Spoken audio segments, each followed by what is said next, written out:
স্ক্রিনে যে ছবিটা দেখতেছেন এই ভাইটি একজন ওমান প্রবাসী। তার পরিবারে তার মা আছে এবং দুইটা বড় বোন আছে। তারা যখন ছোট ছিল তখনই তার বাবা মারা যায়। তার মা অনেক কষ্ট করে তাদেরকে বড় করে, বোন দুটো বিয়ে দেয়, সেই ওমানে যায় টাকা পয়সা ইনকাম করে। যেহেতু বোন দুটার বিয়ে হয়ে গেছে, তার পরিবারে তার মাকে দেখার মতো আর কেউ নাই। সে সিদ্ধান্ত নিছে দেশে গিয়ে বিয়ে করবে, তার মায়ের দেখাশোনা করবে। হঠাৎ সে শুনতেছে তার মা মারা গেছে। মা পাগল ছেলে, মা মারা যাওয়ার শোক সইতে না পেরে সেও ওমানের মধ্যে স্ট্রোক করে মারা যায়। ইন্না লিল্লাহি ওয়া ইন্না ইলাইহি রাজিউন। মা ছেলে দুইজনে দুনিয়া থেকে চলে যায়। সবাই তাদের জন্য দোয়া করবেন, আল্লাহ যাতে তাদেরকে জান্নাতুল ফেরদাউস দান করুক।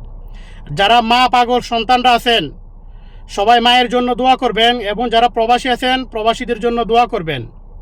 আল্লাহ সকল মা পাগল সন্তানদেরকে হেফাজত রাখুক। সবাই ভিডিওটি শেয়ার করে দিবেন। আসসালামু আলাইকুম।